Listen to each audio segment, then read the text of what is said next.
In here we have 16 full-time, which includes two full-time mechanics as well, and then for that we'll double the number for the championships in the summer. So we have a team of around 35 guys that will look after the courts here.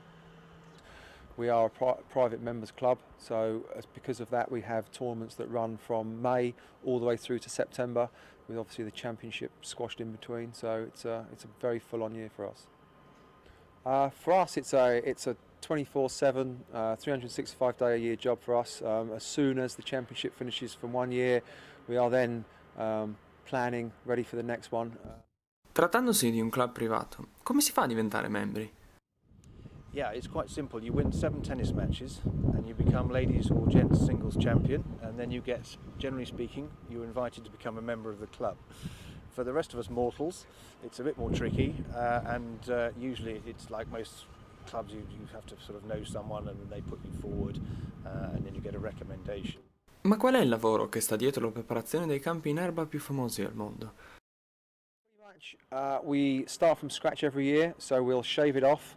We'll start from seed, we'll manicure it and make sure it's good for the championships, and then it's just a constant cutting, fertilising, watering. We're cutting it every day during the summer. In principle, they're fairly the same. The sort of criteria that we want is always the same, and how we want the courts to play on day one.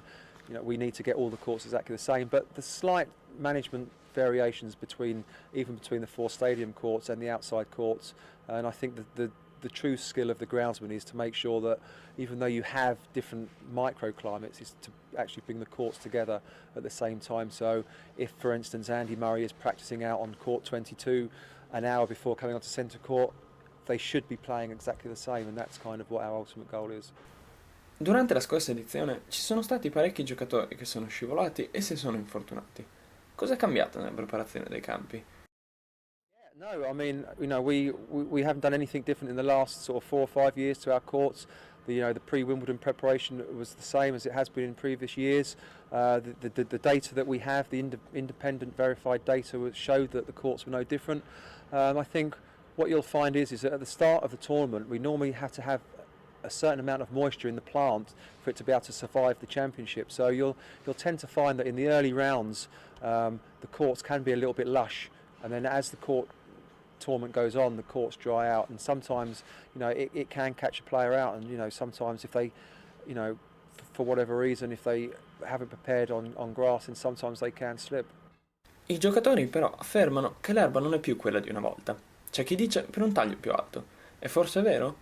No, it's the actual cultivars that have changed. So back in the old days of tennis pre-1990s, the grass mixtures were different than they are today. So they were a lot more thatched forming, which meant that the ball stayed a lot lower and it came through a lot quicker. So the grasses that we use in modern day tennis aren't quite the same, which means that you get a better ball bounce on top. And the wear qualities were a lot better as well. Well, back in the early 90s, we kind of commissioned an institute called the Sports Turf Research Institute, which are an independent research company that span all sports, and we asked them to sort of carry out a study of the best grasses for playing tennis on. So they came in for a couple of championships, they monitored the grass, they counted the grass individual species wise, and they realised that some of the grasses that were historically used in tennis were actually not surviving the championships. So we were ending up losing, about 20 or 30% of our grasses purely on the fact that they couldn't stand the drought and the stress. So we thought, well, let's start investigating what are the best grasses for tennis, and then that will hopefully give us the longevity that we see today. And with all the research that we've done over the last 20 years, it's been that the rye grasses are the strongest. And 2001 we made the decision that we would go 100% perennial ryegrass, because we realised that was the strongest grass, and since then we've been 100% ryegrass, and the courts have gone on from strength to strength from then. È forse per questo che I campi sembrano rovinarsi sempre meno? I think what's happened is because it's become more of a baseline game and they're not coming into the net as much, it just means that the grasses inside of the white lines aren't wearing out as much, and all of the wear is behind on the baselines, which is out of play. So you tend to find nowadays that you get a good even bounce all the way through the championships. Con il tetto sul centrale e presto quello sul campo 1, avremo anche a Wimbledon una sessione serale? We don't. We set out to be a daytime tournament.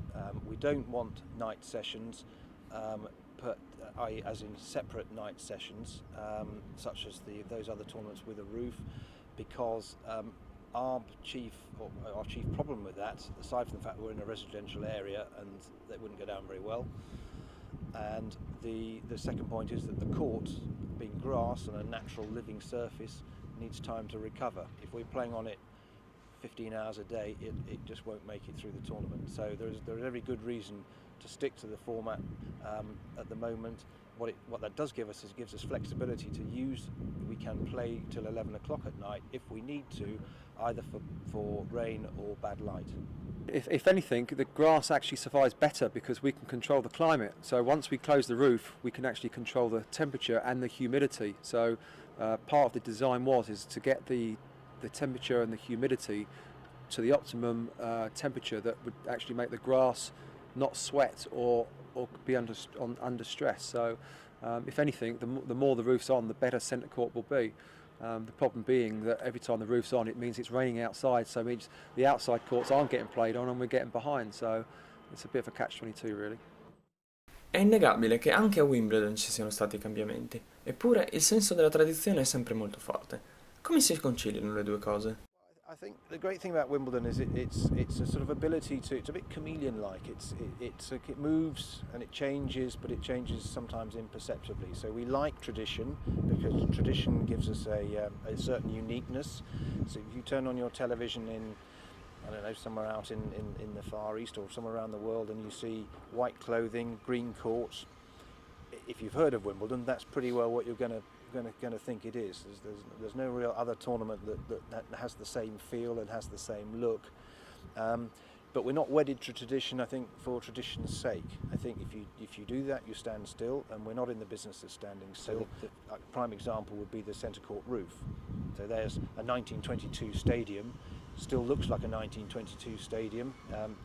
Outwardly, it's the same design, but it's been rebuilt in the style of what it looked like before, and now it's got a retractable roof on it. So there's your tradition and innovation, if you like, in a nutshell.